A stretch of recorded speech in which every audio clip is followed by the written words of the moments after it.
Hello, everyone, and welcome to tonight's Get in Tune. I am Michael Gracia, and I have a great show planned for you tonight. Everyone watching, thank you for tuning in. Please feel free to comment and join our discussion. I got a great, very talented artist coming on tonight. I've been familiar with his work for quite a long time, and I love what he does. We're going to learn more about his work, some of the stuff, just talk about a lot of stuff. I think me and him have a lot in common. You know how the show goes. We just chat and have a good time. So let's bring on Tom McWeeney. Hey, Tom. Hey, Michael. How's it going? Doing good. How about you? Good. By the way, I didn't notice before, but I really like your Ted Knight Cosmic Cow picture in the background. Thank you. That's a new addition to my studio. My father-in-law gave that to me. I don't know. We were talking one day a couple of weeks ago, or a couple of months ago, whatever it was, just about it was on in the background, like you know, one of those old channels. And I was telling him about how as a kid, I loved this show mostly just to see him draw with the pencil in the puppet. Right. Which my brother and my brother's also a cartoonist, and he's a few years older than me. He taught at the Kubert school. Okay. And we used to watch it and be like, no way you could draw a comic strip with a pencil and holding a puppet. But you know what? It was still kind of cool seeing a cartoonist on TV every week. Yeah. You know what? I've never tried that too. And I used to work in puppetry. I have a bunch of puppets around here. Well, there you go. There's your new Instagram challenge. Yeah. My new Instagram. And we already got a viewer who we both know. Paul Castiglia is here. Hey, Paul. Paul is a good guy. I'm sure we'll talk a bit about him in a little bit. Before we get into everything, what I always like to do start off is for those who are unfamiliar with who you are, can you tell us a little bit about yourself, what got you into comics, and maybe, some of the first stuff you did. Yeah, I mean, well, what got me into comics was just they were part of my household growing up. Like I mentioned, my brother was an artist and he was drawing at a very early age. And so, around my house, there was always Mad Magazine was pretty prominent. And also like trade paperbacks, collected editions of comic strips like BC and Dennis the Menace. And then the real sort of turning point, or at least the thing that really hooked me, was there was a woman across the street whose son was going to move out. He was, he's an adult now. And she just walked over to our house one day with a cardboard box full of comics. And she knew my mother. She's like, you have 4 boys. I'm sure they'll love these. And it was a box of comics, and it was all DC, right? It was all like early 1960s DC comics, like the Go-Go Checks era, and every one of the comics was like, oh, in this issue, Superman turns into an Indian chief. The Flash turns into a tree. Like it was that goofy Mort Weisiger era where, Zebra Batman, it was every one of the books was pretty much that, except one book. And I'm not exaggerating. It was one book. There was one Marvel comic in that box. It was Tales to Astonish 86. And I'm going through these comics and I'm looking at all these, silly books. And then I just picked this thing up, and there was just something about it that just connected with me in a way that I really can't describe. And one of the things I always say, that right away, I was probably about 6 or 7 at the time, was I opened the book and there was a splash page, and it was, I didn't know at the time, but Bruce Banner on this sort of missile heading toward New York City. And once I realized that it was actually like, oh, that's New York City. Like my father works in New York City. Like those weird thing in my head, like that I connected this book geographically to a place I was, familiar with. My cousins lived out on Long Island. I can't stress how that just immediately put Gotham City, Metropolis, it all just seemed so fake and sort of silly to me as a kid. And the fact that the Marvel Universe took place in a real world that I was familiar with. Yeah. I can't stress enough how in my weird little kid brain why that was so important. And also too, Tales to Astonish was, half a Submariner story and half of a Hulk story. And the Hulk just immediately appealed to me because it was like, hey, wait, he doesn't have a cape. He's not handsome. He's got no laser gun. Like his weapon is just his rage and his fists. There was something so simple about that to a little kid that was it. I was like, all right, this is where I'm going for the rest of my life, probably. Like it was kind of like that. And then I got very lucky in that a kid moved in across the street probably about a year later, maybe. And he was a big comic fan, and he had very, very generous grandparents who every single time they were at like a local 7-Eleven or a supermarket, they'd come back, they'd buy him a stack of comics, him and his brother. So I had like a library of comics to read as I was sort of beginning to sort of collect.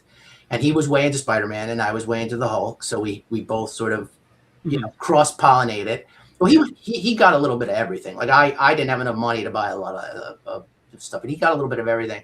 So that was it. Like I got exposure to stuff that I probably wouldn't have otherwise. Yeah. And but yeah, that one Tales to Astonish book, the power of one single comic. I honestly think if that book was not in there, sure, superheroes still would have held an appeal to me. Like, I watched The Adventures of Superman all the time. I love that old show, Yeah. But it didn't, like, I didn't sit down and want to draw Superman.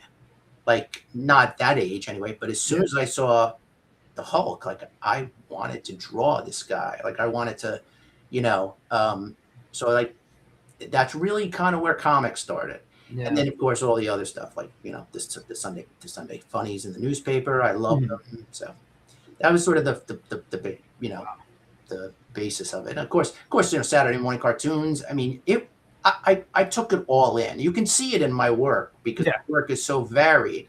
Like, I loved it all. Like I could find something good in most things, and there'd be something that would appeal to me, and I would just be like, oh, that'd be a fun character to draw. And then of course, monster movies. Like every single time a monster movie was on, like I'd have to watch it. So I was a comic monster mad Looney Tunes kid, I guess was what you'd say. Yeah, no, not I guess, I mean, obviously not too different, I think, from most people I chat with. We all take from, and no, but it's funny because you're saying, big Mad Magazine house, and Mad Magazine is really, I think, the inspiration for me. Like I grew up on newspaper strips. I've told the story on here where my uncle used to draw out of the newspaper. I sit with him, draw with him and stuff, and I really got into that. But when I was in second grade, so you're like 7-8 years old, and I was in the hospital for a week, and people gave my dad, like his secretaries, like gave him stuff for me to do, and they knew I liked to draw. So I got drawing pads, I got toys, but there was a Mad Magazine in there. Do you remember what issue? What was the parody? What was the movie parody? I don't know. Everybody remembers their first Mad movie parody. I'll tell you right now, what got it for me, and I wish I remember which one it was. It was Sergio's work, because I didn't get everything being 7 or 8 years old, all the jokes in there. But Sergio's stuff being pantomime was just funny. Yeah. And I got the jokes, and I became just so obsessed with Sergio's work. Yeah. I got a good Sergio story we can get back to. But I want to stay on Mad. I absolutely totally agree with you. Like what do you have any idea what era of Mad you're talking about? Because like to me Mad was great up until about, like, I always say like 80 to 83 was the beginning of the decline. Well, but it was still really good. Even in like 80, 81, there's some really good issues. But the decline happened I thought kind of quick after that. But it is honestly one of the best publications on the planet for, from whatever 62 to 80, 81. For me, it was, I guess, during the decline for you, because it was either 83 or 84.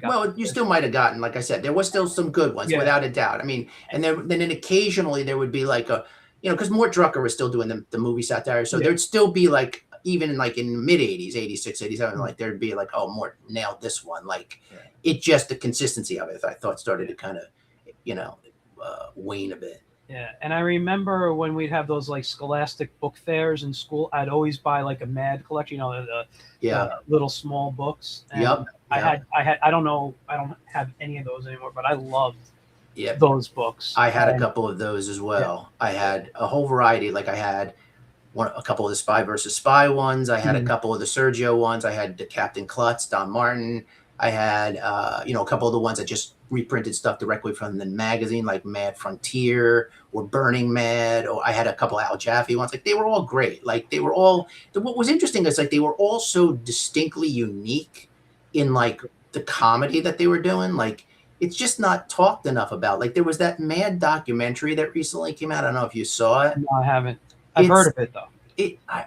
I felt like it was a fluff piece. I Mhm. felt like it didn't really talk about just how good the quality of work Mad was doing. Like especially the artists. Like at one point, Mad had arguably the most talented roster of cartoonists all in one place Yeah. doing all very unique and different things. Like that's unheard of. That's like an all-star team of cartoonists producing a magazine. Like even Playboy, they had great cartoonists, but it wasn't about the cartooning. That was like a little added bonus. Mad was purely about funny drawing and funny writing, and Yeah. we're never going to see that again on like that. But really, I mean, they were. I can't say enough about how consistently good they were for 30 years. 25, 30 years. Like, yeah. Yeah. No, I occasionally pick up the reprints now to see what they got going on. I just I don't know, there's just something about Mad. But then I moved into superheroes and all the other stuff, and I Right. love it. I love it all. Well, I'm much more of a DC guy than Marvel, but right. What was your gateway drug?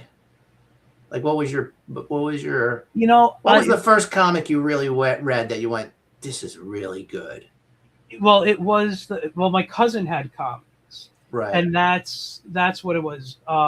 So I watched like Super Friends, Spider Man is Amazing, like all those cartoons growing up. Right. Then I went to my cousin's house and they had books on these Oh, guys so that I you so didn't know. you came the opposite way. Yeah, I You came went in the opposite. right, which So is a lot of kids, especially now with the movies. That's yeah, and it was the first thing I really seriously read was Crisis on Infinite Earths, right. and that was like, oh my god, And you were able to follow that, having kind of being a newbie, like Well, kind of. I mean, I remember asking my cousin questions and like, who's right, this? I didn't know who everybody was, but I kind of learned the DC world, and I saw, and I was like, oh, okay, so it was a little confusing understanding the multiverse. That was the first time I've heard yeah, about it and all that stuff. But I like ate that book up.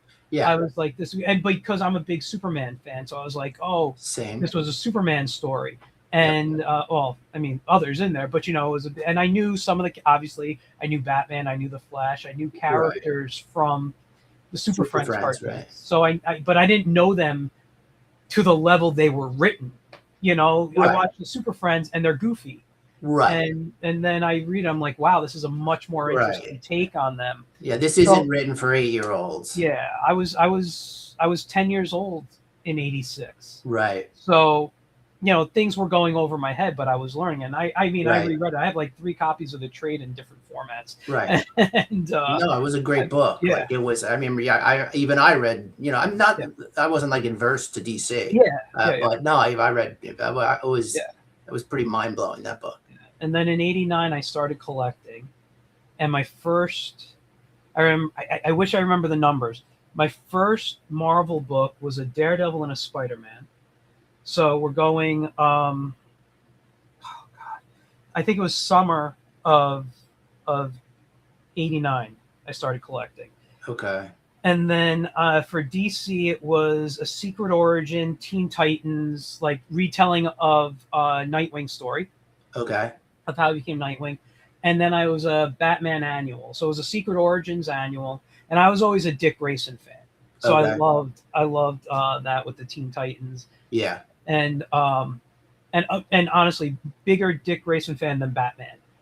So Right. I've never been a huge Batman fan. Okay. We I'm have we have something in common. Yeah, I'm a fan of the Robins. Like Yeah. like Dick and Tim are my 2 favorite Robins of all time. And When I worked at DC, right? So Mhm. I'd go up there and I worked at DC during Batman Mania, a few years after the Tim Burton movie. where Okay. like, you know, every book they put out was Batman, right? And Yeah. you know, I loved Frank Miller's Dark Knight Returns like everyone else did. It was a very pivotal moment. I remember being in my third year at the Kubert school, right? And I think it was Wednesday or Thursday was the day the new comics came out. And a bunch of guys got in their car and drove from school during the lunch break and came back with their books. And of course, everybody bought a copy of that book, issue one. And for the next class, I kid you not, for the next class, that book got passed around from students to student, and everyone sat there in dead silence reading it, like looking at it, because it just was so groundbreaking for the time. So I do love that. But, you know, I was never a massive Batman fan for all the reasons everybody says, which is you know, my main reason, and I've always thought this, is that, you know, especially by the 90s, you know, he's a guy with no powers who dresses like a bat in a world with, you know, gods and Martians and a guy who can run faster than the speed of light. He would become so irrelevant so fast in that world, you know, that, you know, like, fine, do Batman stories where he's in Gotham City beating up the Joker. But, like, putting him in the Justice League, like, always just made me, like, kind of snicker. But regardless, I was always a big Superman fan. So I'd go up to DC to drop pages off. And it was like you could not say a bad thing about Batman. And that's fine. I get it. He was their cash cow at the moment. Yeah. But what bugged me was the obvious, they looked at Superman as almost like the drunk uncle that they were like, oh yeah, like I was literally sitting in an editorial meeting with an editor and his assistant editor, and they were talking Batman, and I wasn't saying a word. And finally, one of them just turned to me and said, you know, well, ask me a question, and I just said, yeah, I was always liked Superman way more than Batman. And it was like the needle record scratch, like they just looked at me like I was crazy. And it was the most awkward moment. And I realized it's like they are, you know, they're sort of pushing this great character aside because they all have this love affair for Batman at the moment. Yeah. And that always kind of stuck with me. And it only tainted my opinion of the character going forward. Like Superman is a great character. Yes. People would say, oh, he's boring. No, he's not boring at all. Not to me, he's not. Like, Batman is far more boring to me than, you know, Batman is all attitude and coolness. Like, how much can you take of that?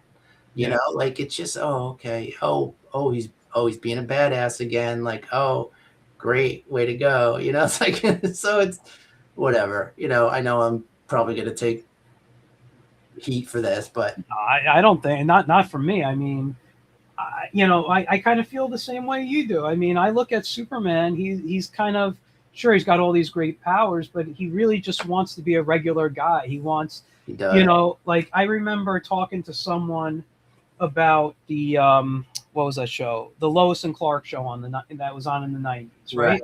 And I know a lot of people are kind of anti it right now, but I'm like, that was a great show. And you got to remember, Dean Cain wasn't Superman in that. He was an amazing Clark Kent in that movie, in that show. And all he wanted to do was have what his parents had, a loving relation. And that's how kind of I always saw him, as someone who just wants to be a regular guy, have a family, do whatever, just have an everyday job. And there was a line in there that he says to Lois, he goes, Superman is what I can do, Clark is who I am.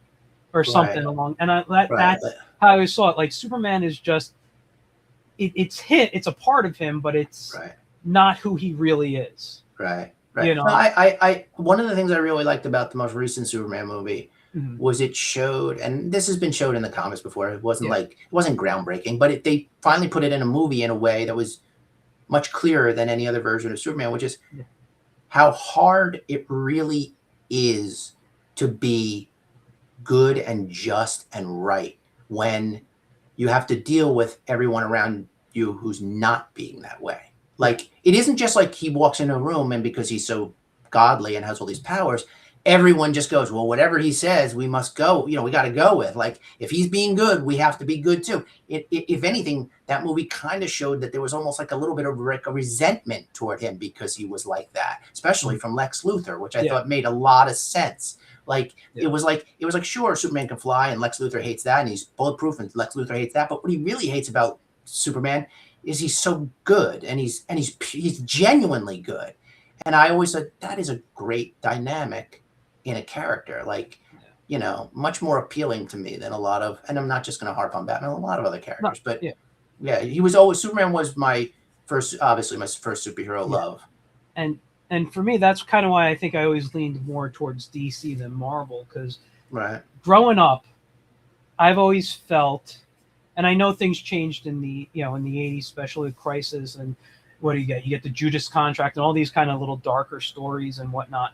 But when I started collecting, I started reading older books, and I always saw DC kind of having more of a light to them, a more purity and honesty to their heroes, where Marvel, everything was a little more, I got these issues, which is fine. I mean, that's what they were trying to do, that we wanted to separate that. Right. But especially the time when you're talking about late 80s, early 90s, right?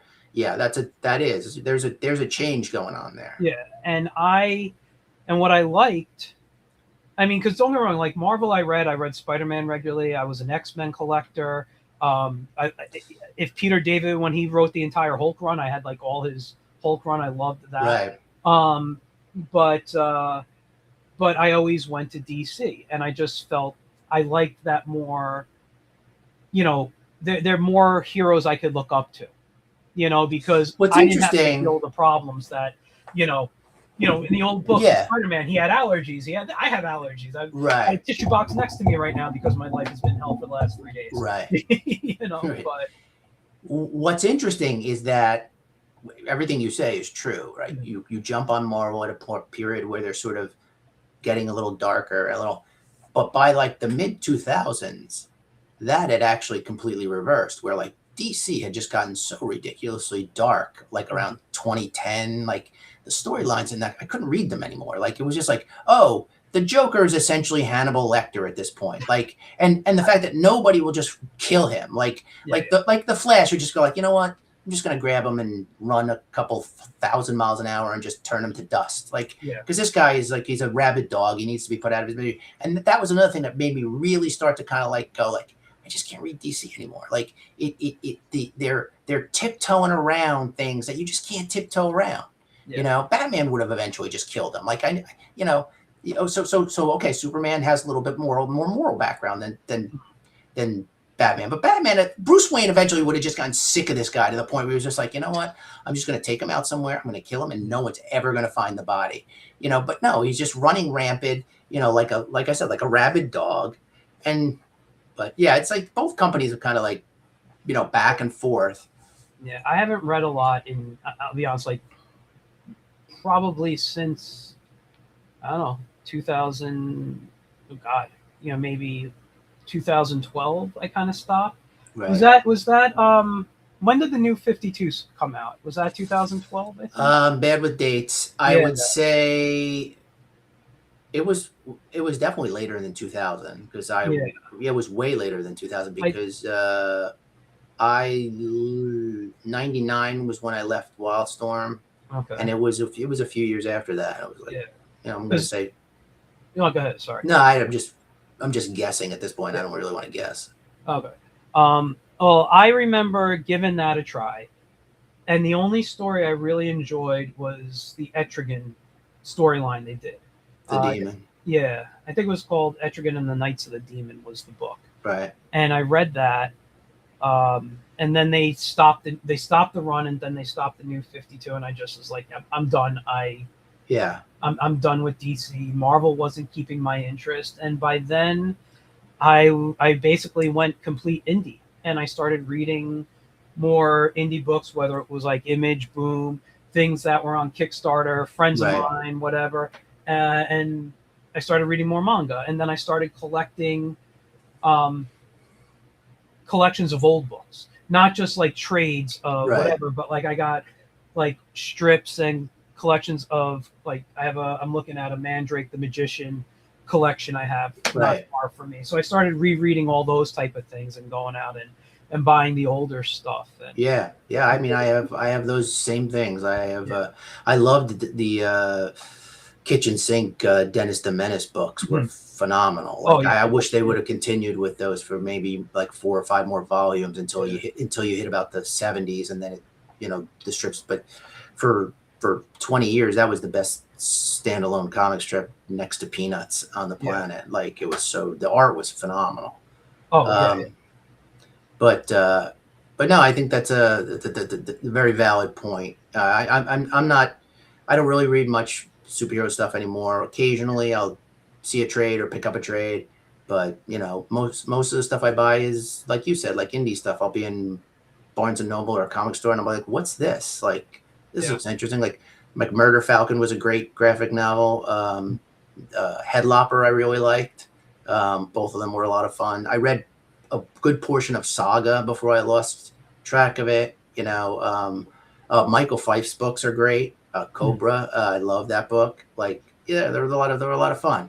Yeah. And they're not hemmed in by like years and years of overlapping storylines and somebody sitting there saying you can't put this character in your book because this editor's in charge of him and he won't let you use them.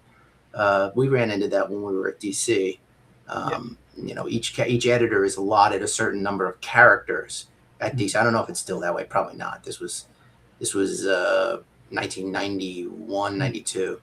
And we would pitch these ideas to our current editor, and he'd be like, "Oh, that's a great idea, but I don't have metal men aren't in my staple, so I'd have to get permission from whoever." And it would they'd never give permission, so the whole thing would die on the vine.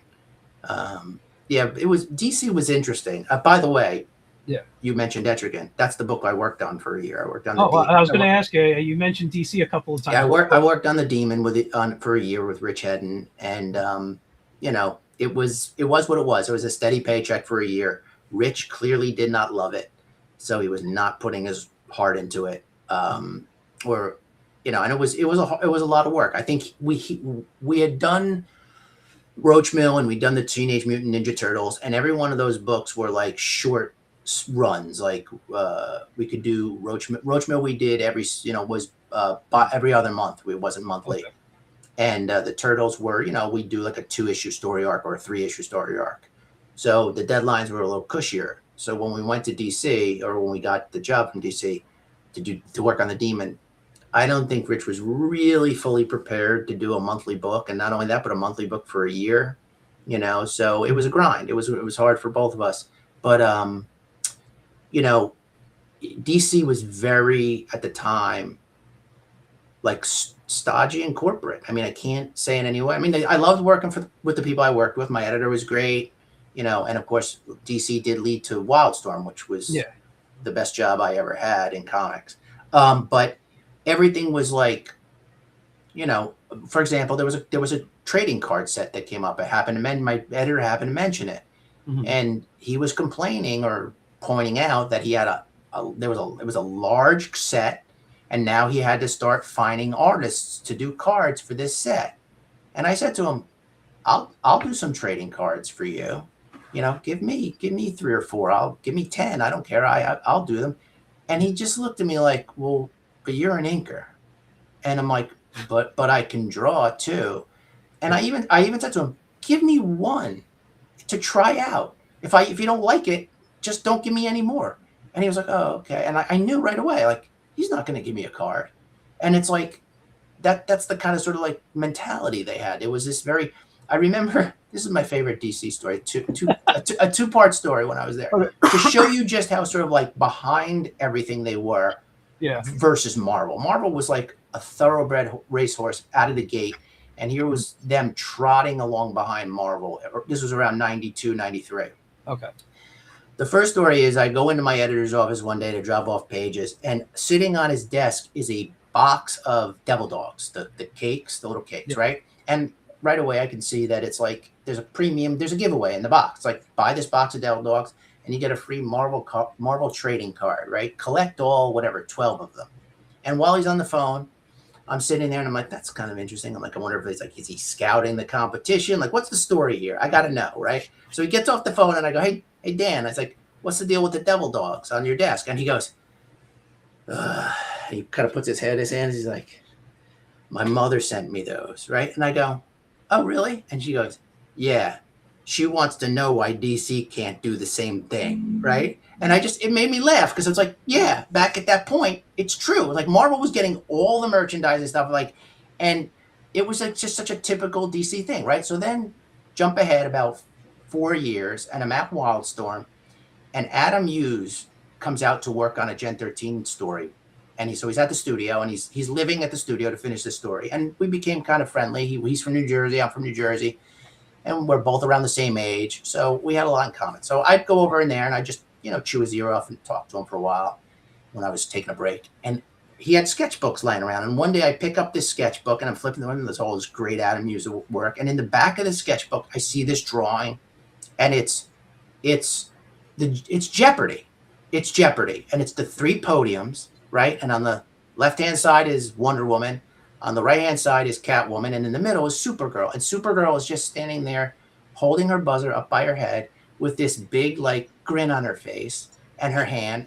And she's got, like, $23,000, and the other 2 have none, right? And the gag is that obviously she would be able to buzz in quicker than the other 2. They'd never get a question. And I thought I just laughed. I was like, this is great. What was this for? And much like the other guy, I get exactly the same reaction. I get... right? And Adam proceeds to tell me that Jeopardy contacted DC, right? Now, DC is hungry for exposure at this point. Marvel is crushing them. Jim Lee is selling 1 million copies on X-Men. Yep. They are so desperate. Hey, we want to do a visual daily double with your characters, with your female characters. Great. They call up Adam. They say, we need a piece of artwork. I don't know if they told him the 3 characters he needed to use, but all right, I'm going to come up with an image. Adam comes up with this incredibly clever image that's funny. It's a gag. Sends it back to DC for approval. We can't do that. Supergirl would never cheat like that. And Adam is like, well, she's not cheating. This is her natural abilities. Like, she's not, it's a game. The whole point is to buzz in fast, right? And Adam got into it with DC for like 2 weeks back and forth. Like, he's just going, it's not. And then like he had one editor that sided with him and he was trying to push it through. Yeah. And so for like, I don't know how long a period of time, this thing bogged down, didn't advance.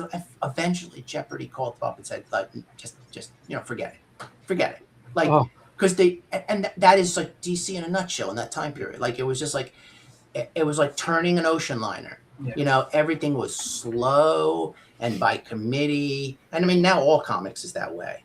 But at the time, I thought they missed out on free national television publicity because they were bickering over whether Supergirl was cheating because she could buzz in faster than the other characters. I just, it confounded me. Like, yeah. It just, And I would have loved. I watch Jeopardy every night, going back to like middle school. Yeah, so, you can find that image online. I have found it. Like I've googled like Adam Hughes Jeopardy. I don't even know if that's all you might need. But I found it. It's out there. I'll tell you, Jeopardy is actually the reason why I don't start this show earlier. Like I watch it with my dinner. It's like my wind down time. Right. That 30 minutes is, I don't want to think about my work. I don't want to think about anything else. Just let me watch TV and play Jeopardy at home because I'll never get on the show. I had a friend that tried out. I took the online trial. This guy actually he lived in LA. He did the in-person one. In-person one got through the first round and it didn't get past the second. Oh, wow. I failed the test on, what was it? I think it was my book knowledge. Yeah, because I'm not really a reader. So yeah, literature stuff. I was terrible in. Like, I knew some things because like I grew up with a reading problem and we didn't know what it was till I was 18 years old. Really? So I don't know if you know this about me, but I'm a kidney transplant recipient, I did and not know that. yeah, I've actually had two, but I had my first one at 18, and I used to have this problem where I'd read, and then after a while, the words would start to blur up on me, and I just couldn't look at a page. And Right. it turned out that the medicine from my transplants that I take enhanced it, and it showed that I'm photosensitive. So the light bulbs that I was using were affecting me. So I grew up as a very bad reader, and which is one of the reasons I lean towards comics a lot, is because it Right. wasn't as many words. I can have the picture to help me out, whatever. Right. Um, but when I realized I worked hard to try to get past it, and in college I tried to take a lot more literature courses to force me to read, Right. and I ended up studying classical literature and playwriting and all these other things that I just loved.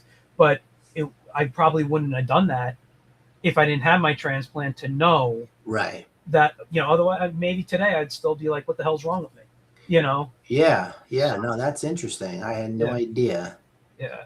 So like the school lights was a big problem, and whatever bulbs we were Fluorescence. having, like UV lights in the house, I guess. I mean, school lights were a problem for everybody. Yeah. But especially for you. Yeah. So yeah, but yeah, no, that's interesting. So when let me ask you, when you were at Wildstorm, what you said that was like your favorite comic job? What were you Yeah, it working was. on there? Well, what was the question? What did you work on while you were at Wildstorm? I started on Union, and then I went to Grifter. I worked on Grifter. Okay. But the thing about Wildstorm that made it so good was it was a big-ish comic company with none of the big-ish comic company problems. Like, Yeah. you know, you could pitch an idea at 9 o'clock that morning and have confirmation to go ahead and start it later that afternoon or the next day. Like Oh, wow. it happened a lot. Like and they did not shoehorn me as an inker. Like I could write, I could draw, and I could ink. Inking was my bread and butter. I wasn't about to let that slack off. I was going to get all my pages done. Don't you worry. But in the meantime, like, hey, the trading card set came in. I'd grab 10 cards and practice my penciling, and I would, pitch ideas. Gen 13 was my favorite book that Wildstorm published, and it was because Campbell and I had very similar sensibilities. He loved, he was the only guy at the studio who wasn't just all about Jim Lee. Like he loved Mort Drucker. He loved, he had all these. He loved Disney animated cartoons. Friday'd come in, a new Disney cartoon would come out, and then Monday morning, him and I'd be the only ones talking about it in the studio the next day. So he loved animation. He had a broader taste than most of the other artists, and so we connected on that. And so I pitched him an idea. I was like, hey, let me do a Gen 13 backup story. I'll pencil it and ink it. It's just sort of like a parody of Gen 13. And he, went to Jim and said, Tom wants to do a backup story. It's like, okay. And there it was done. And the beauty of that was so appreciated by me, having just come from DC. Yeah. And just kind of always felt like it was like walking through thigh deep mud at DC. And here it was I remember for a while, but before I shared my studio space with Travis Charest, I had shared it with Jeff Rebner. And I just remember one day Jeff came up with this idea. I just started drawing it on a piece of paper, walked down the hall to whoever, I don't remember, one of the editors, and got the okay to do it. Oh, actually, no. It was a crossover. So he had to wait until Jim talked to Rob and Mark Silvestri. Okay. And so later that day, Jim called them both up and said, one of my artists wants to do this story. This is the gist of it. It involves, Bad Rock and one of your other characters and one of Mark's characters. And the next day, Jeff was working on that miniseries.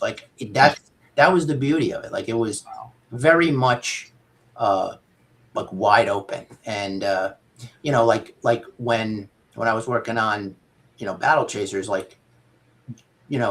Joe was not good with deadlines. He was not fast.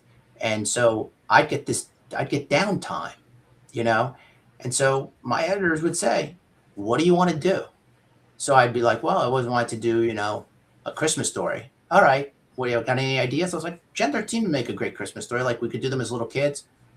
Sure enough, a week later that week, I get the okay, and it turns into this 64-page special. Like, and they even let me work on, um, at the same time, right around that same time, Dark Horse suddenly became interested in doing some Roachmill stuff again. Okay. So I was like, look, it's my creator-owned book. Can I fill the space between Battle Chasers pages with Roachmill and, not get anybody mad at me at the studio? And they're like, yeah, sure, whatever. I mean, otherwise you'd have to just be doing, you'd be at home or something like, but yeah. And the other thing that was great about Wildstorm was I was a little older than, with the exception of Jim Lee and Scott Williams. I was one of the older guys. I had very much good work habits. I worked 9 to 5. I was reliable.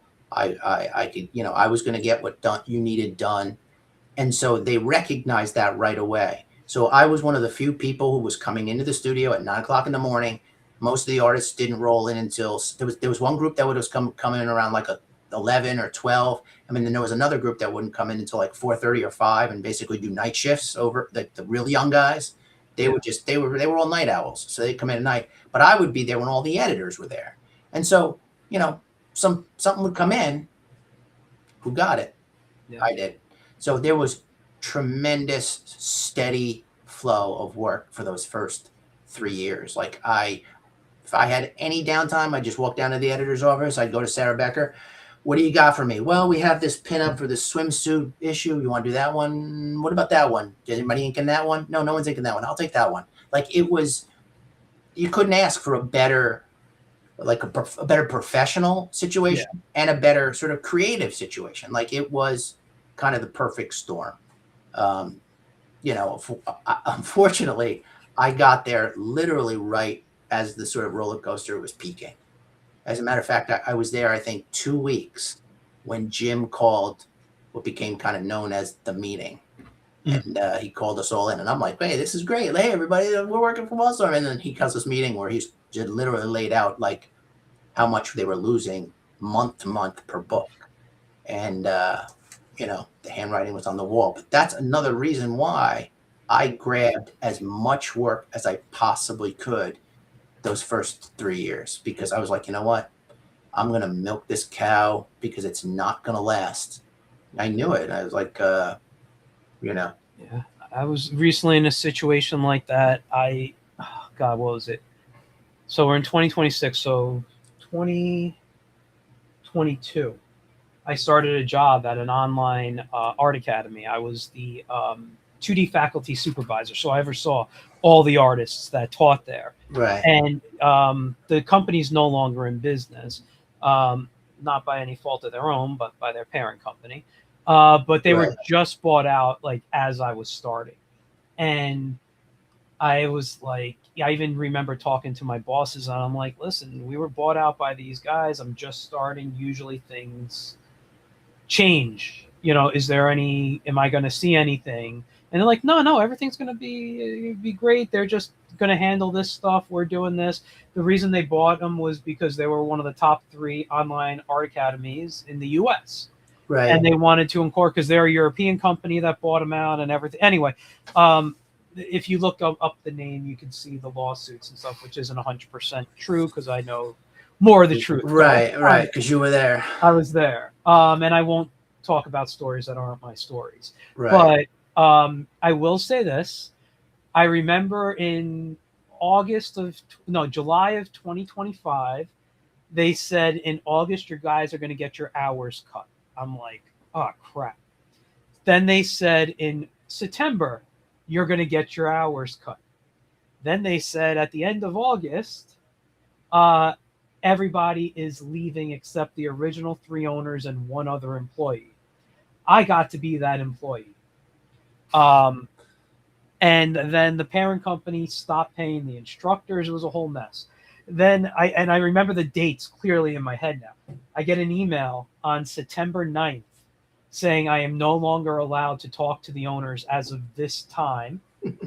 And they are no longer they may no longer be with the company, which was fine. I mean, whatever. So I spoke to them up until that time. They're like, just make sure this happens, that they don't screw up this and whatever, because I'm the only one there. Yeah. And for about a month, because it was October 25th, I remember laying in bed And my wife went in my email to look up like an Amazon order, and she's like, "Michael, is Jessica Jennifer your human resources person?" I go, "Yeah." She goes, "You have an email that says termination." I open up my phone and it says, "Michael, call me Monday. I just received an email saying you're no longer with the company." Oof. I said, "Okay." So rough. I technically have been out of work. But at that point, with everything that happened before that, you must have known. Like, I knew, but I thought there must have been literally no shock in that email at all. No, it was the date. I thought they were going to keep me till the end of the year. Right. Yeah, it is. That's funny. Yeah. That is funny that you mentioned that, because I worked for a design firm. Mm-hmm. After I got out of comics, I worked for a design firm and doing mostly toy design. It was actually all toy design.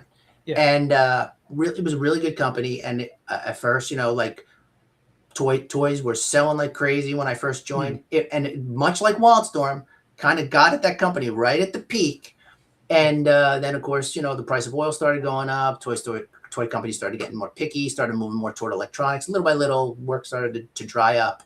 And same exact thing. Like I would say the last 7 or 8 months before they laid me off, I knew it was coming. Like I knew it was coming, but same as you. I thought I was going to make it to the end of the year. Maybe they would lay me off after Christmas or New Year's, and they laid me off in like early October. Yeah. But that was another. I've been very lucky for the companies I worked for. I mean, aside from the fact that they made a colossal mistake with the building that they bought. We were renting space when I first joined them. It was a small studio, and admittedly, they needed more room. Yeah. And the first 3 years, 2.5-3 years I was there, toy design was like printing money. It really was. Like they were the billable hours that they were putting in were incredible, and the work was really steady, and so clearly they had. I know they do, because when they laid me off, they also laid off the woman who was in charge of their like record keeping. And she was like, I don't know how old she was at the time, maybe mid-60s. And she did not take it well.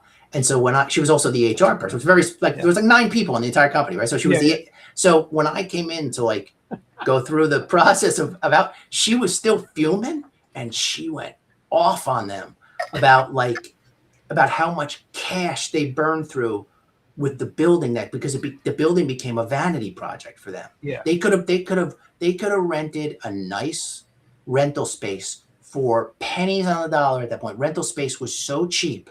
But no, they wanted a place they could own in the town they lived in, that they could bring their friends to, and they poured so much money into it. And my art director, to his credit, did try to, like, in a couple of the meetings, because they tried to like include us to like make it seem like we had a say in it, but it was really just to show it off. And they burned through all their cash reserves, and I think it was like 2 years later, I was like, I would let go. But another interesting thing is, we were talking about the way that played out was when DC bought Wildstorm. Mm-hmm. Like I remember hearing that news, right? And now I had just come from DC, right? So to me, I was like, all right, I'm going to reserve judgment on this. Like everyone else was like, yeah, DC's buying us. Isn't that great? Like everyone's running around like, and I'm like, I'm not so sure it's great, right? So I remember Jim calls the meeting to announce it, and he fills the pit. The pit was this big, wide open workspace, and he's making the announcement, and he's describing kind of like what's, hey, why he had to do it, what his goals were, and what their plans were. And I remember sitting there going, you're going to be gone. You're going to be gone. They're not going to keep you two. They're not going to need your department, because I knew what DC already had. I knew the redundancies. Yeah. I'd been there. I'd been in their offices in New York. I knew who was going to be valuable to them and who wasn't. And almost to a man, in my head, I didn't actually tell these people they were going to be fired. I was right. Like I knew. And, so it's like, you can't just take every sort of change as like, there's always this downside to that kind of thing. But, it was a crappy, that's a crappy situation when that happens. It is. I'll be honest. I'll tell this short story. Then I want to get back to toys real quick. Sure. after I got let go, because I mean terminated, whatever you want to call it. I mean, I wasn't officially fired; they were dissolving the company. Right.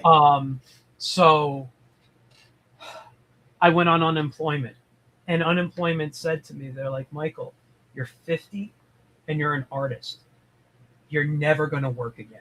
That's what they literally told me. They're I'm like, sure. This is the career counselor at unemployment. Right. They're like, "Are you willing to learn AI?" I said, "No, I'm not. I'm sorry." Yeah. I mean, and luckily I ended up qualifying. New York has a program called SEEP, which is self-employment employment assistance program to help you kind of start a business. So I'm like, I kind of just decided to start. I know this is kind of bad in this era, but a publishing company. So I'm going to be making my own books now. Great. And I have things in the works from other artists. I'm just looking to get money to hire other people right now. I'm doing some of the work myself, but really I'm more behind the scenes at the moment. Yeah. Excuse me. And I got to say, right now I don't have books to sell, but I haven't been happier with the work that I'm doing, and I'm freelancing for some people here and there to bring some money in. But now that's the. I mean, and that's what you can do. I mean, it's all you can do right now. Yeah, it is all you can do. I mean, I see more people out of work. I mean, not to turn this into a doom and gloom, but it is. I have said multiple times over the last 2 or 3 years to people I know, friends of mine who aren't cartoonists, who aren't artists, but who are kind of aware of what's going on in the AI whole thing. And I have said, I am very, very happy to be at the end of my career when all this reared its head, because if I was, 30 years old, I don't know what I would do. I'd probably, because this is all I've ever wanted to do. I can't stress that enough. I never had a plan B. From the time I was in, and I remember the moment I was in 6th grade. And it was like between classes, and I grabbed a piece of paper, and a friend of mine, we started doodling. And at that point in 6th grade, I could draw a couple superhero characters out of my head. I could draw Spider-Man, I could draw the Hulk. And I started drawing them. And this one kid came over, and him watching me draw these characters out of my head, you could tell it was that sort of moment where it was almost like a magic trick. Mm-hmm. And I remember going, this is it. This is what I want to do. Like no looking back. So yeah, I really, really feel bad for young artists. Like, I don't know what they're going to do. I mean, I'll tell you, the people I worked with, some of them have become really good friends of mine now.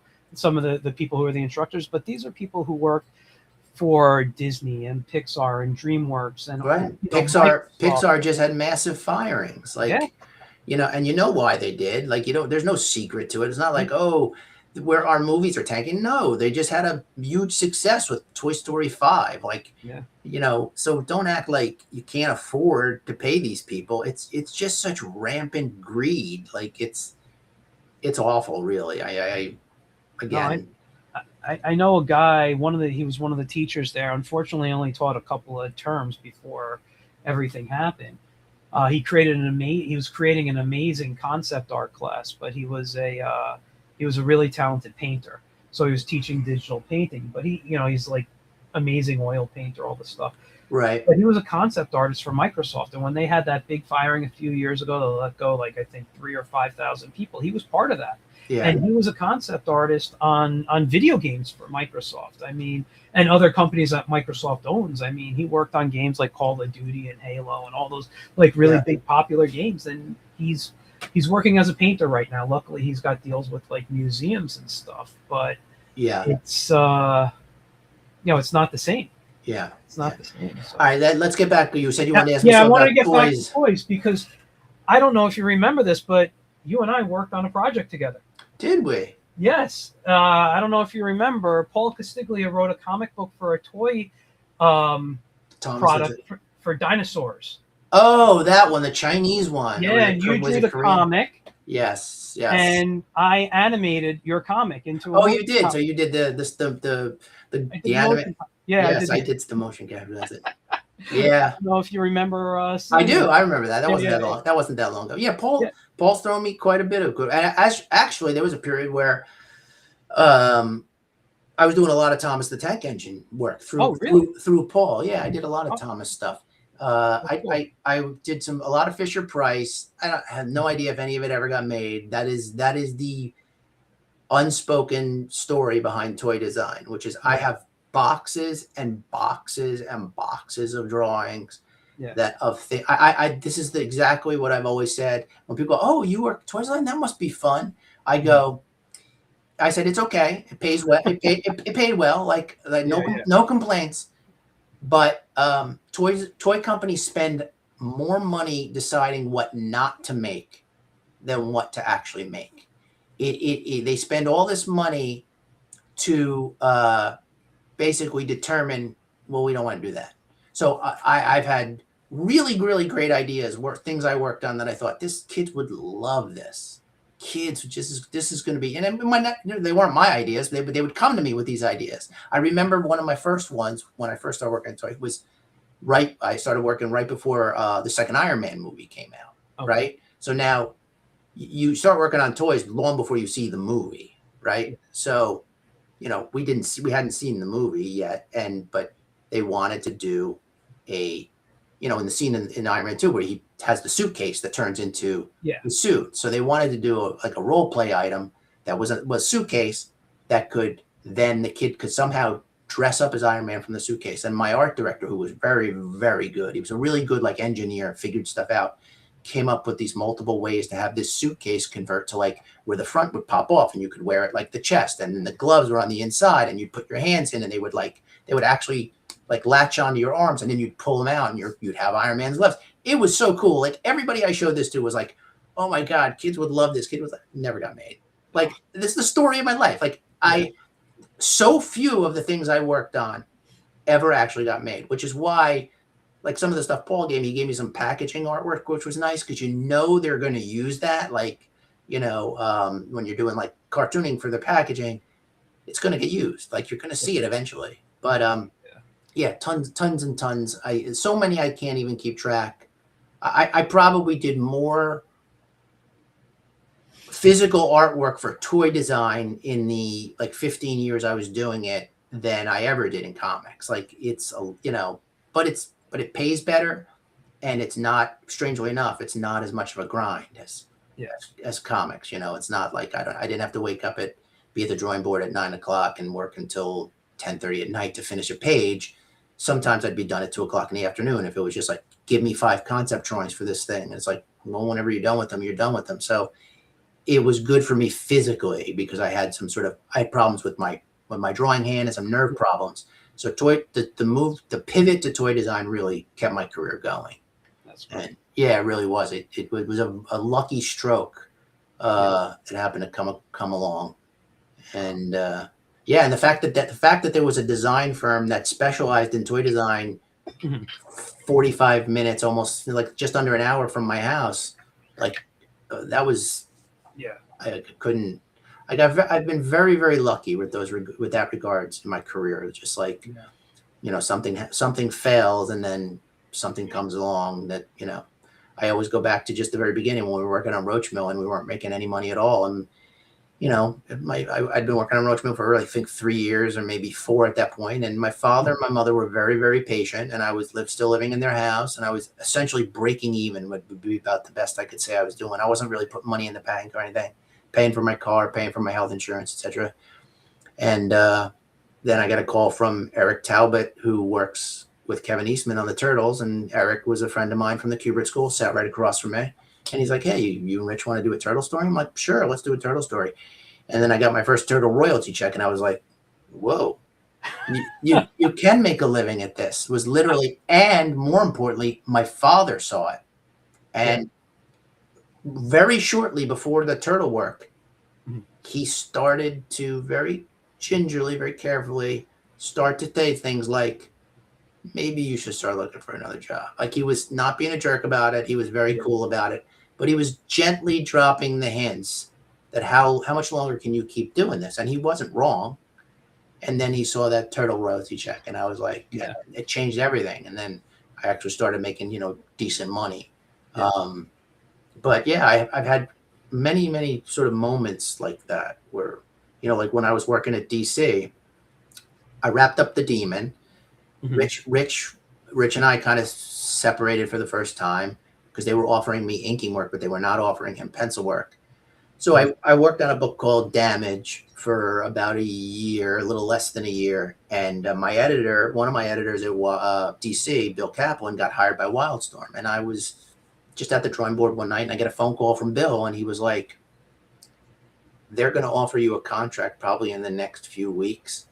Don't sign it, was what he said to me. And I was like, okay, why? And he was like, I've just become editor-in-chief of Wildstorm and I want you to go there right now. And I wasn't totally sure at that point whether that's what I wanted to do. I was very excited by what the Image guys were doing. I really was. Yeah. But I lived in New Jersey. They were in California. And I was like, I just moved in with my girlfriend who was going to become my wife, sort of making my first roots, you know? So I wasn't 100% sure. So I told Bill this and he was like, I'll tell you what, let me fly you out for San Diego Comic-Con this year. And I'll give you a tour of like the studio they're building and whatnot. And he did. And I mean, come on, San Diego was enough to sell me. Like you didn't have to show me the studio. And so, you know, the fact that Bill was there at that moment, you know, Damage was a fine book, but like it was never going to set the world on fire. I wasn't working on Batman. I wasn't working on X-Men, and it wasn't like I was going to be able to walk into Marvel's offices and get those books. So this was like, all right, I'm going to take this chance. Like they're doing at least something that's getting noticed and recognized, and you know, again, another sort of like perfect kind of timing thing. Yeah. Where I didn't stay at DC for like too long, like a lot of people did. Like, I should have taken that Wildstorm gig, you know. So now I want to, because I don't want to keep you too long. We've been here for an hour, but there are two more topics I want to, or they kind of go into each other that I think I definitely wanted to touch on tonight. Number one, I know it was a year or so ago. We talked about this before you came on. I love your posts of when you would do like movies or TV shows as like what they would look like as animated pieces. And you have such a great cartoony style that I feel is different than, you know, the comic work I've seen of yours. Right. So two things. Number one, where do you know, I mean, as an artist, I think we kind of know where our influences come from. But looking at your stuff, where do you feel you pulling inspiration for the style you're drawing in because of how different it is? And number two, how did you choose which films and movies or whatever you wanted to turn into the cartoon series? And hold on, while you discuss that, I'm going to pull up your Instagram that has some of it. This is your old Instagram. Right. So. But go ahead. I'm just gonna. I saw another artist do a interpretation of the cast of what was that? What was that Tim Allen movie that was the spoof of Star Trek? Oh, Galaxy Quest. Galaxy Quest. I can't believe I forgot. Yes, I saw another artist do Galaxy Quest as if it was an animated cartoon, and I loved it. I thought this is a great idea. What movie, and without really giving it a second thought, I knew right away because it wasn't a tremendously large cast. You know, you don't want to draw. The more I got into these things, the more I realized like you're better off with movies with smaller casts. So the first one I did John Carpenter's The Thing because I love that movie, and I'm so familiar with all the faces of the characters that I didn't think I would, because likenesses are a struggle for me. Like, and so. That was the first one I did. And it did, for the most part, come fairly easy. The hardest person, honestly, was Kurt Russell because it had to be kind of cartoony, but it still had to really look like him. And then, you know, I put it up and it got a really good response. And so I said, you know what? Whenever I don't have actual toy design work, because this was when I was knee-deep in toy design, I'm going to fill the gaps with these until I get bored with them. And I did a whole bunch of them. I did Kill Bill. And the idea was I picked movies that I just wanted to draw the characters from. Like I didn't try to like pick movies, you know, that people will love this movie. They were all movies I liked, and I wanted, let's do Road Warrior because I want to draw, you know, the car. Alien was the second one I did, and actually after I did The Thing, I did Alien because again that worked perfect. It was a small cast of characters, and I don't have a direct influence. I think obviously, my goal was to do them like whenever they take a movie and turn it into an animated cartoon, the one thing they don't do is actually draw the characters to look like the actors. And so that's what I wanted to do. I wanted to go like, well, if they animated this, but they animated it like it was the movie, it would look like the characters in the movie. And I wanted it to be cartoony, but not like over the top cartoony. Like I didn't want it like somewhere between kind of Bruce Timm and Mort Drucker was kind of what I was shooting for, you know? And so that was kind of the, jumping off point. And, some of them are better than others, but the earlier ones I liked the most. I really liked The Thing. I really liked Alien. I liked RoboCop, was fun. Yeah. The Conan came out. So I liked Conan. I thought that was a good one. And I would do them. I do them as a full lineup. Like I would do the entire cast with like the main character usually in the middle. So, and Blade Runner was a little hit and miss. Like a couple of the characters in Blade Runner, I didn't really think I nailed too much. And the other interesting thing too is that like when I gather reference for these, certain characters wear multiple, it's like you gotta pick which scene in the movie you want to draw them as. You know what I mean? Like for example, when I was doing Jaws, like I could have drawn Hooper in his denim jacket when you first meet him. I could have done Hooper in his scuba gear. I could have done Hooper in his what he was wearing when he was on the ship on the Orca. So I had to pick kind of which version did I want to do. And as a matter of fact, if you look at that version, that's him when he was on the boat about to put the tracking device on the shark.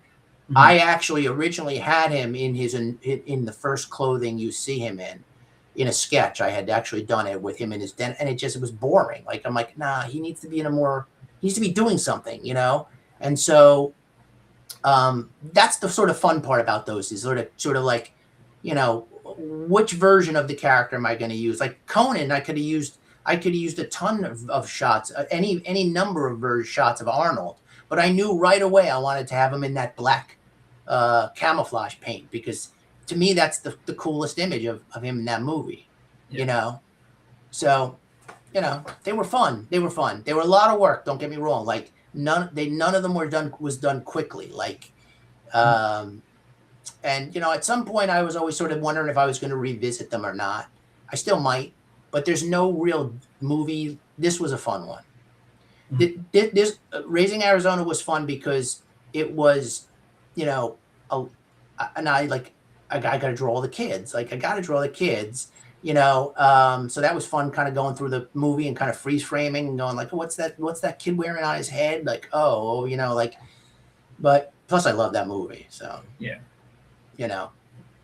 but yeah, they were fun.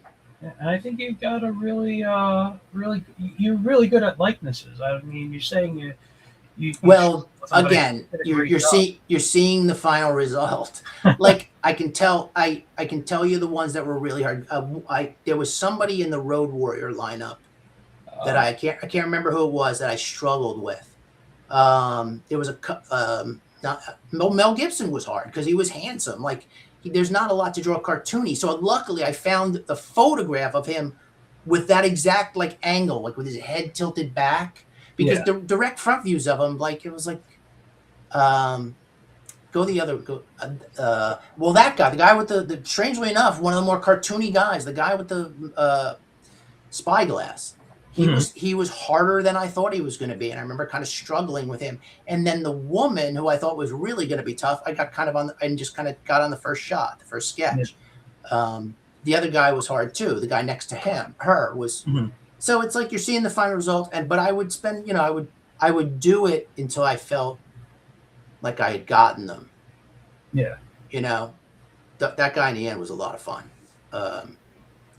Can't remember his name, the character name, but yeah, it's been a while since I've seen this myself. Yeah, but it was, that was a fun one because I really wanted to draw the car. So it was like, I gotta do and again, not a movie with a tremendously big cast, so it was a good one. There's ones I would love to do. As a matter of fact, especially doing when I was really knee deep into these things, like I would have loved to have done Twin Peaks, but it's like you're talking like 40 characters. Like who do you cut out of that lineup? Yeah. You know what I mean? I also like The Godfather. Like who do you cut out of that? That you're talking like 24 characters. I'm not gonna do that. That's just way too much work for not enough like payoff, I guess is the word. So, you know, And this is, which one's this here? that's the thing. The Thing. Okay, yeah, I was looking for it. I couldn't find it. Child's came to me like that, and that so rarely happens. Like I literally, the very first sketch I drew of his face, I'm like, okay, he's practically done. You know, but I like Gary was hard, the one next to Kurt Russell. Yeah. And Copper was hard too, because again, not, you know, it's hard to explain, but like when you're actually drawing a person, Windows was pretty easy because he's kind of cartoony, kind of goofy looking to begin with, you know. But yeah, they were fun. Yeah, no, this is great stuff. This was some of the stuff I on Facebook I was trying to follow, Right. like looking kind of regular at your posts for this type of stuff specifically, because I feel like it's I don't want to call it realistic, but it's a more realistic version of what Steven Silver does.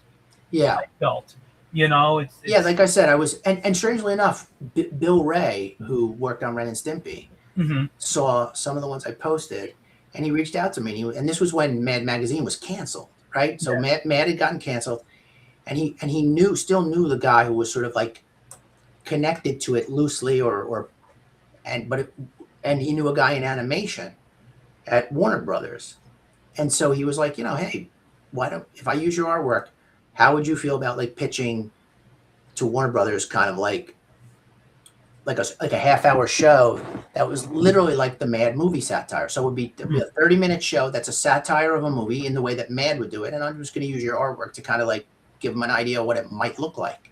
I thought I was like, that was great. Like it didn't go anywhere, but it was still kind of cool that he, you know, reached out to me and was like, I like these. We should try and do something with them, you know. I'm sorry, I remember seeing this one earlier. I had to check it out. Yeah. I'm a huge $6 Million Man fan. Oh yeah. What is it on the Peacock app? I think it is. I just finished a couple of months ago the entire 5 seasons of the show. It was 5 seasons. Wow. I remember watching when I was a kid because I was, you know, that was my age group at the time. Like we all big $6 Million Man fans. Yeah, it was a great show. I had the action figures, you know. But my brother had those. I remember. Was it the one you look through the eye or whatever? Yeah. It's like and it really didn't do anything. It just made it kind of blurry. But so yeah, no, this is gorgeous work. You know, I do want to ask you. We'll talk about it at the end because we haven't had a chance to talk about Roachmill, and sure. I know that's your own creator own. But before we get to that, I want to talk about what you've been doing with it's called Marvel HQ, right? Right. Yeah. Right. Can you talk a little bit about what you were doing with that? Yeah, we're doing sort of a series of you know, short little animated stories. Marvel sends us the story. I do it with a design firm in Maryland called Baker Hill. They're great to work for. I can't say enough about how lucky I was that they reached out to me. And strangely enough, the stuff you're showing right there is the same stuff that's on my portfolio page on Behance. That's how so doing all that sort of fan artwork was actually what got me this gig. And, you know, Marvel has a need to sort of supply content to this all ages YouTube channel. And so they reached out to me, and I did a tryout for them. And while I was doing you know, it was new to them too. It's a very, very small animation house, like not a lot of people. So they weren't really sure what it was going to take to do it. And I never worked in animation other than doing sort of like character designs. So I didn't know. And so initially when I did the tryout, I actually turned down the job. I said to him, look, thanks for the tryout, but there's no way I'm going to be able to do this amount of work because you're talking 6 episodes, you know, how many keyframes is that? Like, this is going to be, I wouldn't even know how to make a quote on a job like that. But to their credit, they said, look, can we talk to you? Well, let's just talk to you some more. And we, you know, they told me ways they thought they could streamline it. I told them they would definitely need to have somebody. I was like, I can't pencil, ink, and color all of these panels. I said, you need to hire an inker, you need to hire a colorist. And long story short, I never actually did have to quote for the job. They offered me a rate, and to my surprise, it was a decent rate. Like, it made me go, okay, you know, maybe I will do this job. That's not, they weren't nickel and diming me, put it that way. Mhm. And then even better yet was with each successive one I did, or the next 3, without asking, they gave me a generous raise, realizing that I was kind of the front end of the whole thing. And not only that, but I was also helping them. You know, Marvel would send a script, and like, these scripts are written by people that don't work in animation. They're just people that write scripts. Yeah. So Mark Hill and I would get on a Zoom call, and we'd go scene by scene and just sort of hammer it out. Like, the scene is too long. It's too much dialogue. People are talking. Nobody wants to watch a cartoon where people are talking. And we would make notes on the script, and we would rewrite things. And the other thing too is I have a pretty vast Marvel knowledge. So sometimes we would be like, well, we got to get rid of this, but we need to put something there. Well, and I would come up with an idea. I'd be like, well, we could have Loki say this because, in the comics, that's what he would say. And they'd be like, oh, okay, we'll have that happen. So I was very involved with it in a way that was really refreshing. Like, it wasn't just like, here's the script, draw stuff. Like, it was very much like part of helping hammer it out. And no, they've been great. Like, to have a job like this late in my career that paid so well, like, really, it's the best money I've ever made. And I'm working with people who are just great to work with. They, couldn't be easier to work with, and to work for, a company like Marvel, I was always a big Marvel fan. Yeah. It's been a great gig. I can't say enough about it. And I love doing stuff for kids too. My career is filled with it. Like, my Gen 13 Christmas Story was for kids, and I do. I'm not averse to kid-friendly content, that's done well. But we'll see. We're between cartoons now, waiting to see if Marvel's going to give us another one. But we've done 6, I think 6. There's one unreleased one yet, Doctor Doom one. That's actually the best one yet. They've all gotten. If you look at them all, I only sent you the links for 2, but we did 2 before the 2 I sent, and we did 1. The one after is the Doctor Doom one. You can just see them. They're getting better and better with each one. Like, the first one we did, we tried to follow like their style guides as close as possible. And when we finished that one, I just said right away to Mark, I said, if there's going to be another one, we have to simplify the characters, because it was way too much detail in those characters to just draw over and over again. Yeah. And so Marvel was cool about it, and they let me redesign them, and I simplified them all down, and that was what we went with for the next 4 of them. And it made the work, it streamlined the work. So with each one, the amount of animation got better, the quality of the animation got better. After we did the second one, they hired a really good background guy who I would pencil in the backgrounds, and then he would just turn them into paintings. Like, so I feel like we've hit our stride and we're doing our best work, and now we're just kind of holding our breath, hoping there's another one coming. But if it doesn't, it doesn't. I'm not one of those people that, it'd be great. If you're listening, Marvel, send us another one. Well, I actually watched a little. I haven't watched the whole thing, but I watched a little bit of one, because one of the links you sent me, I think, was over an hour, and I'm like, I can't. Was it? Yeah, I think it was like I think there was something going live or something at the time.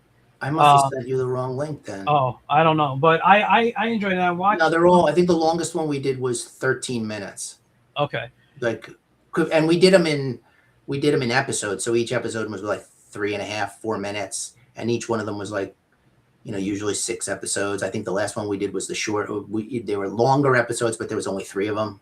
So okay. yeah, they're just like they're kid size. Like, kids can't watch something too long these days. Yeah. So they're all broken into these. But I must have sent you the wrong. I can't believe I sent you the wrong one. Well, I didn't. It's okay. I mean, listen, I went to Marvel HQ and was looking at stuff. It's just Right. The one you sent me, and I looked at one yesterday, and I don't know if it's one you worked on. My wife and I were on YouTube, and we were watching the new trailer for Doomsday, and she was asking me questions. And then, like right after that was coming up next, it said Marvel HQ, and it was a cartoon. I remember it was being a Spider-Man one where, what was it? He was helping a woman with her groceries, and then he remembers about Black Panther. Is that one of what you guys did? No. That's something else. But that's on Marvel HQ. Yeah, they have other animation houses that supply them, but also a lot of their content is shows that they did, back in the 90s that they just cut into little bite-sized chunks, like the show they did for was it Cartoon Network? No, it wasn't Cartoon Network. One of the shows. There was a Marvel show back in like 2010 or something like that. But if you notice, some of it's that show just sort of cut up. Some of it is like Spider-Man and his like friends, and they're like very like chibi style, like big heads for stuff like that. So they have a lot of content that they draw off, but they want to mix in original content, and that's what we've been doing. Okay. I gotta definitely go back and check, because I thought I was watching something you were doing, because it sounded like what you did. So the Spider-Man, first of all, he had Andrew Garfield's costume, which I was confused on why he had that. But then it went back to a flashback to kind of like, and you're right, because it was was it the Marvel Superhero Squad or whatever? Right, that's the one. Yeah, it that's had what I was thinking of. The title of it, but then they looked more like modern, almost like if you want to call it flash animated style, whereas the puppet animation where which is what we do. I mean, ours is the same. We try to, and like I said, with each episode we've added more and more movement into it, and more. It is limited animation. That's the budget they can afford. They're not going to pay for a full. So if you're watching something on that channel and it looks like full animation, then it was probably done for a television show in the past, and now they're just cannibalizing it and using it for the for the channel. But no, we did the best one, maybe not art wise, but the most fun one was the one we did like a year ago this time, which was we did a Christmas one, and it was a retelling of like A Christmas Carol with Tony Stark as sort of Scrooge, because he's a bit of a jerk. And actually in the Marvel HQ cartoons, he's a lot of a jerk. Like I say to him, like, he's just such a jerk in those cartoons. And that was a lot of fun, like, because it was they gave us a little wiggle room with like what to do in it, and like I said, it was fun. That one was, of all the ones we've done, and I would say the most recent one, the Doctor Doom one we did, that one was a lot of fun too, because it was they in some of them, like each one they give us has a different sort of array of characters. Now, Tony Stark will always be in there, but the rest of people around him varies. Like the first one we did had Iron Man, it had Captain America, but it had it was the Sam Wilson Captain America. It had Miss Marvel, it had Black Widow, it had Hulk, and it had Shuri. It had Black Panther, right? Then the next one we did, like, it was a different cast. Like Stark was in there, and then Thor was in there, and then so they mix and match. And the last one we did, now they finally introduced. We got to do the Fantastic Four and the X-Men. So it was the cast was. I got to draw all new characters. I was getting a little tired of drawing. You always have to draw Tony, which is fine, but it was good to have to draw I got to draw the Thing, and I got to draw Wolverine, and so that kept it interesting. That's cool. So yeah, no, that's great. I haven't worked in animation in a long time, and I sometimes I miss it, but I miss actually being the animator. Yeah, I've never actually animated. I never. Yeah, no, go ahead. I'm sorry. No, just I know how to do it, but I'm not trained to do it. I don't know how to time animation out. Like when I do these things for Marvel HQ, I draw the key frame. I know what's supposed to happen in that panel.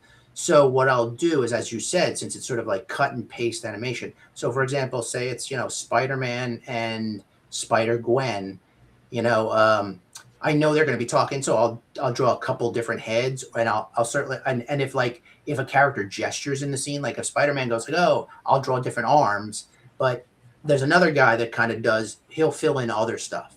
He'll fill in, oh, well, Tom gave Spider-Man, 2 different arm poses for each of his arms, but we need 4. So he'll draw 2 more in. And so, so it's not all falling on me. Yeah. So the work is more, the division of labor is more spread out, which is good, because the first one we did, it was not like that. And I was doing all the body part movements and all the facial expressions and all the mouth movements. And after the first one, I said to them, I'm not doing lip syncing anymore. Somebody else is going to have to draw it. Oh, I hate lip syncing. I hated it because you'd spend, I'd spend like, a day or sometimes longer on a panel. Like if it's a panel with a lot of characters in it, it might go tail over into the next day. So, here you just spent like 8 or 9 hours drawing all these characters, drawing all the various arms and legs separated from their body because they have to be separated. Yeah. And now you feel like you're done, and now you have to make 3 of the characters talk. And so you have to go in and draw, 9 different mouths for 3 of the characters. So you're tacking on an extra hour onto an already long, where you're just itching to get on. It drove me nuts. And I just said somebody else has to do the mouths, because I'm not going to do them anymore. See, I hate lip syncing when I'm actually animating, because if the lips aren't correct, you're going back and you're hearing that clip over and over and to the point where I never want to hear that voice again. Yeah, and that's why I can't stand to lip sync. Yeah, and admittedly, I would get I'm not gonna. I would be so done with that panel by the time it came to putting the mouths on. I was getting a little lazy with it. Like I was like, I just want to get on to the next one, because I have to draw 4 characters and a spaceship and a villain in that panel. Yeah. That's the, so they were very cool about it, Baker Hill. They understood. I said, look, my time is better spent laying out the panels, because I was doing all of it. Like I was not just drawing the figures. I had to decide what the camera angle was. I had to decide the background. I had to design what Tony Stark's apartment looked like. I had to design, if the Quinjet was in the shot, I had to draw the Quinjet. So they did get it. Like they were like, you're right. So they had the in-between guy do all the mouths, and Well, that's good. It's a good, like I said, it's fun. It's a lot of work, but it's fun, and I have no problem with hard work when I feel like I'm being valued for it, and I definitely do in this job. Yeah. I know we're hitting the hour and a half mark, but I do want to talk quickly, if you have time, about Roachmill. Sure. Before that, I just want to say hi to Dylan watching in the audience there. Now, I'm not going to bring back the pictures up again. I'm just looking at it on your Instagram page. But tell us about how Roachmill came to be about and kind of what it's about.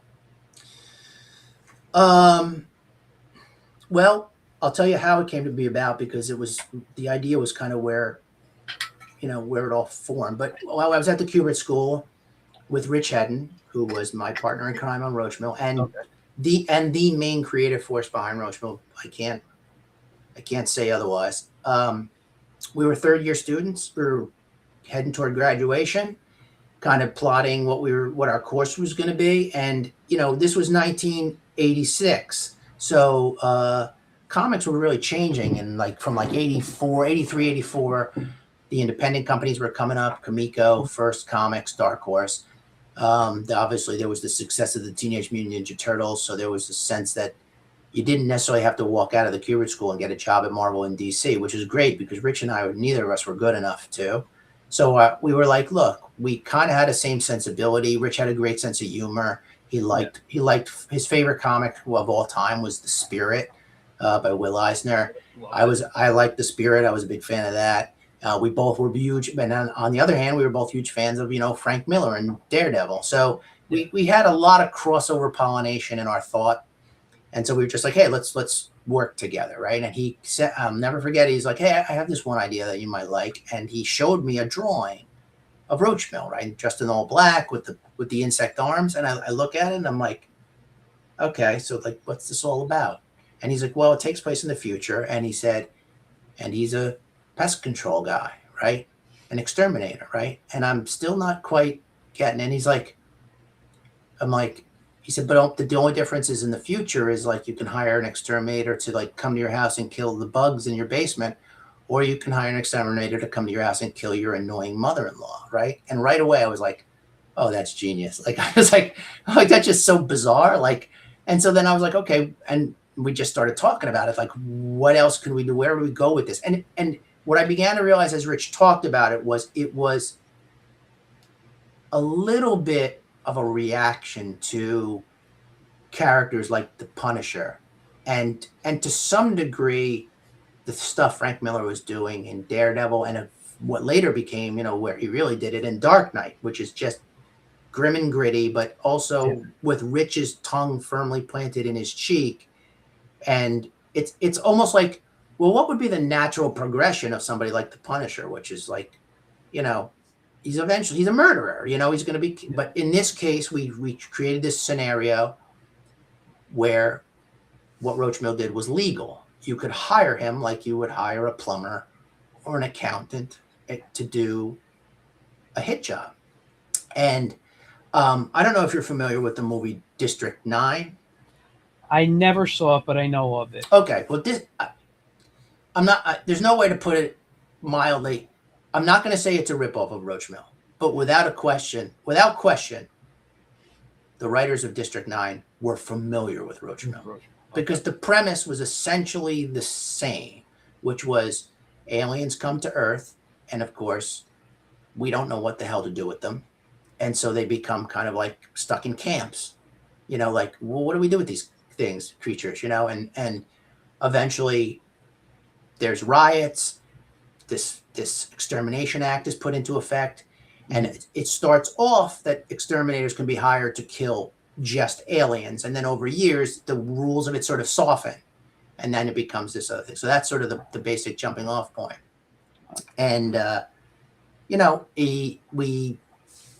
we pitched it. We got very again. I talk about my timing. Our timing couldn't have been better. The black and white boom was starting, so we took it to a convention in New York City. Showed it to a guy, Blackthorn. He bought it practically on the spot. We worked for Blackthorn for a year. It was miserable. They never paid us. And then once the year was up, I told Blackthorn, I said, we're taking it elsewhere. And we again got very lucky. Dark Horse had just started to like plan on expanding when it came across their desk, and they called us up and we did it for Dark Horse. And Roachmill was fun to do until it wasn't.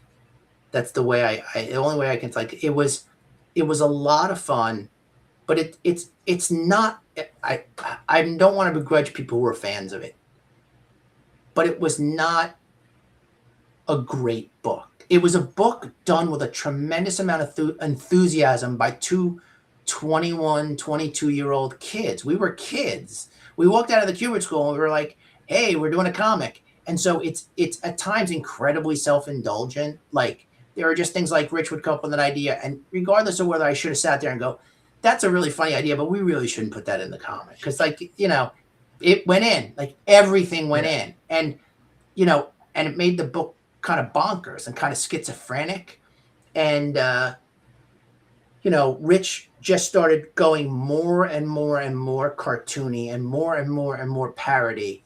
And then I started going, let's try and maybe we should try and reel it in a little. Yeah. And so we did this 5-issue or 4-issue story arc that played it a little bit closer to what the first few issues.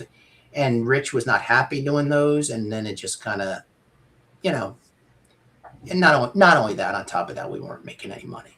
So that always, that's always sours everything. Like, if we were making a living doing it, it'd be one thing. But I still have affection for the character, and I still have affection for Rich's ability to write that character. He's much better at it than I am. He gets the humor in it more than, he's really good at it. But we let it die, and then we did one last Roachmill story when I told you, when I was working on Battle Chasers, and Dark Horse suddenly was interested, so I did a 2-part and that was it. That was the last sort of like original Roachmill stuff.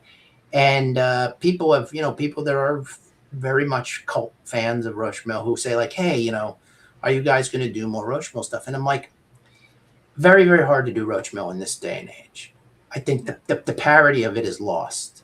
It was funny when Roachmill would go into like somebody's apartment, because in the Roachmill's world in 1986, one of the things that I thought was actually a little stroke of genius from Rich too, is because he was sort of ahead of the game on this, was he was like, I was like, oh, it's going to be kind of like the Wild West. And he's like, no, it's going to be way worse than the Wild West. It's like, it's going to be like everybody owns guns. So like Roachmill gets hired by some like little old lady because there's this weird noise in her vent in her apartment, and Roachmill comes in, and like she's got like a curio filled with like every weapon imaginable, like, and I thought that's funny, it's like, but and she's already taken shots at the wall with like every gun she owns, right?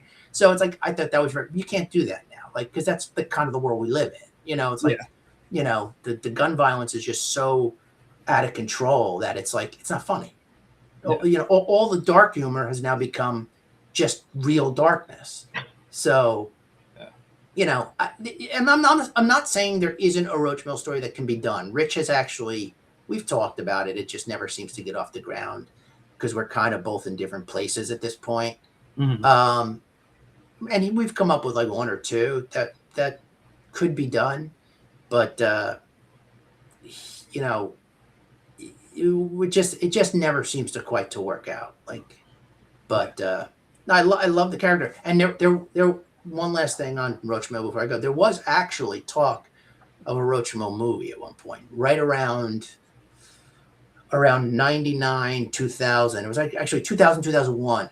When I was in California, I get a call from this guy, Eben Magar, and he's like, I want to make a Roachmill movie. And I totally thought it was somebody putting him up so I thought it was a prank. I really did. I hung up on him, called me back. And long story short, he worked for a very small production company, and just through, he went through the whole story. I don't remember the details. His little tiny production company run by like 4 people managed to get the rights to The Wheel of Time, the books, The Wheel of Time. Yeah. And like, I was unfamiliar with them. He explained them all to me. And then of course I did a little research. I was like, wow, yeah, these books are really, really popular. And what happened was they all got swelled heads that they were going to make a Wheel of Time movie, and it was going to make them all super, super rich. And they started spending their Wheel of Time money before the Wheel of Time ever got even a finished script.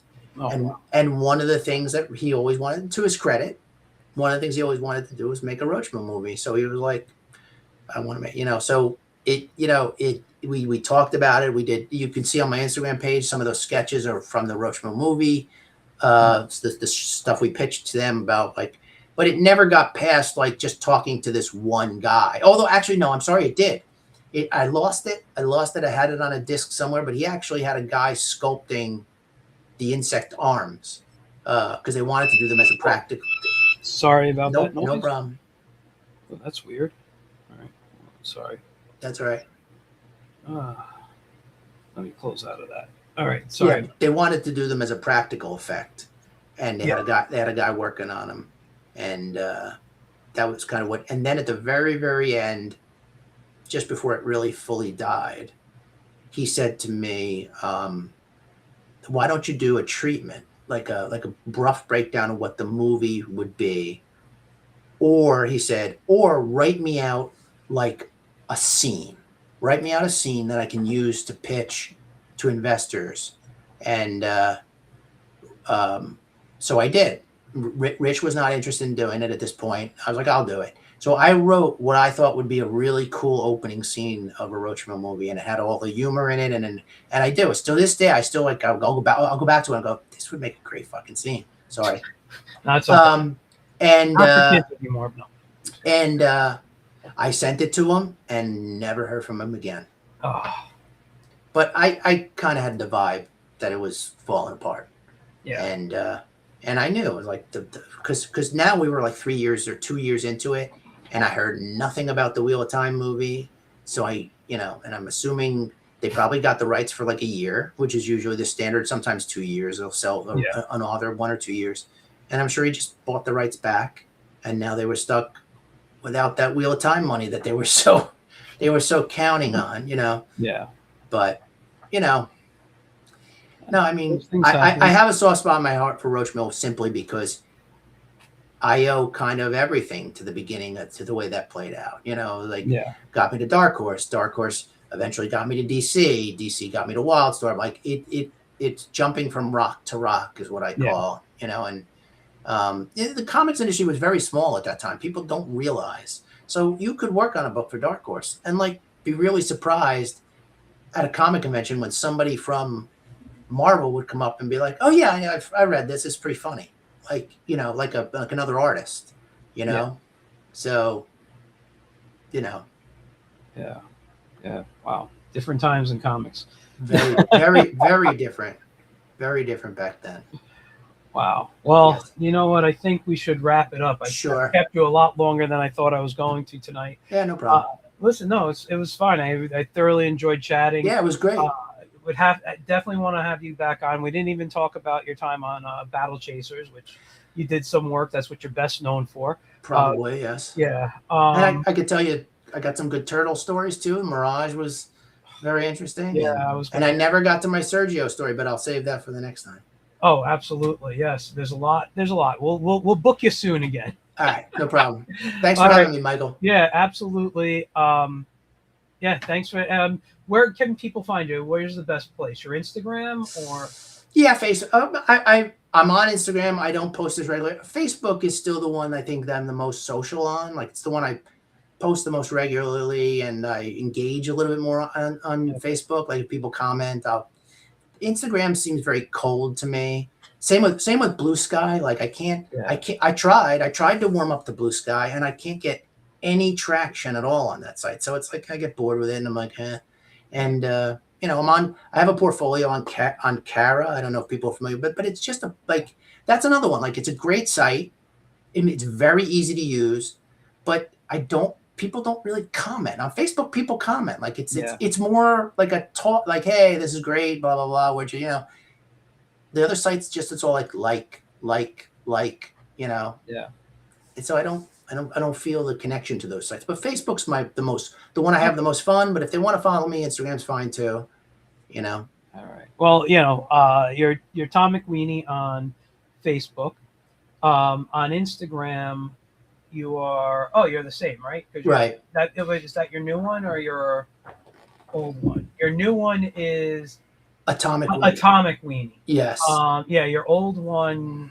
Yeah, you don't have access to it. But if you go to Tom McWeeney, you can see some really cool artwork. That's what I was pulling up and showing you guys. Yeah, and if they want any cool convention T-shirts, I sell T-shirts on TeePublic under my name. Just look up my name. So I like to do sort of old retro Marvel characters is my favorite. So yeah, I'm looking at on your new Instagram page. I'm seeing your classic Angel where he's like got the red stripes and the Neil Adams costume. Yeah.